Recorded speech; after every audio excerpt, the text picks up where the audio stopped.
Salamat po dakilang Diyos sa pagdating po aking dalangin sa matamis na pangalan ng Panginoong Yesu Cristo. Amen. Makaupo na po tayo.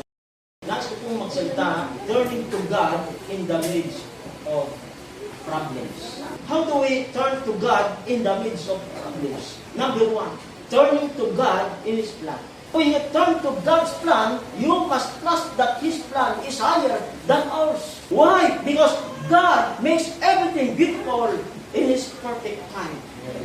Sundin natin ang plano ng Diyos. Kung ano yung plano ng Diyos, dapat yun ang ating susundin. Yun ang ating gagawin. Katulad ng sinabi ng Diyos dito sa mga Israelita. At dahil doon sa sinabi ng Panginoon, nakatawid sila doon sa Red Sea. Hinahabol sila ng kanilang away. Layunin ng Diyos nila. Hapunin sila. Layunin ng Diyos yun na magkaroon sila ng ganun katinding problema sapat ipapakita ng Diyos yung kanyang makapangyarihang gawa, yung kanyang gagawin, yung kanyang plano. Kapag ang Diyos ang gumawa, walang problema. Amen ba? Amen. How do we turn to God in the midst of problems? Number two, turning to God in His presence. Exodus chapter 14 from verse 13 up to verse 14.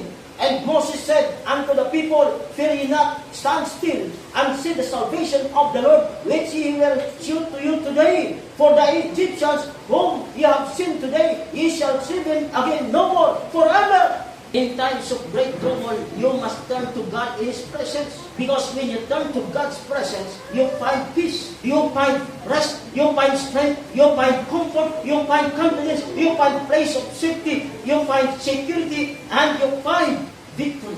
Amen. The Lord shall fight for you, and you shall hold your peace. Amen ba? Amen. How do we turn to God in the midst of problems? Number three, turning to God in His power. Kapag ikaw ay nasa gitna ng mga problema, ibalay mo sa Panginoon sa kanyang kapangyarihan. For with God, nothing shall be impossible. We need to surrender our worries to God and allow His power to work through the struggle. Exodus chapter 14 from verse 15 up to verse 16. And the Lord said unto Moses, wherefore criest thou unto me? Speak unto the children of Israel that they go forward, upang yung dagat ay mahati. Gagamitin ng Diyos yung tungkol ni Moses. At ipapakita niya ang kanyang kababalaghan. Ipapakita niya ang kapangyarihan ng gagawin upang makita ng mga Egyptians na ang Diyos ni Moses, ang Diyos ng mga Israelita ay Diyos na makapangyarihan sa lahat. Ang Diyos ang makikipagbaka para sa atin. Kapag ang Diyos ang gumawa nito, talagang mas matindi. Pag sinabi ng Diyos, go forward, dapat go forward tayo. Magpatuloy tayo. Huwag tayong manghina. Huwag tayong magpaypay. Huwag tayong mag-backslide. Huwag tayong lumayo sa kalooban ng Panginoon. Exodus chapter 14, verse 28, and the waters returned and covered the chariots and the horsemen and all the host of Pharaoh that came into the sea. After them, there remained not so much as one of them. Ibig sabihin, lahat ng mga Egyptians namatay sila. Wala natira kahit isa. When you feel insufficient, turn to God in prayer. Jeremiah chapter 33 verse 3, ang sabi ng Diyos, call unto me, I will answer thee and show the great and mighty things which thou knowest not. Kaya mahalaga ang prayer meeting. Sapagkat yung backbone ng Diyos, kasi pag walang prayer meeting, babagsak ang church nito. At salamat sa Diyos, dumadami nga yung mga dumadalo ng prayer meeting.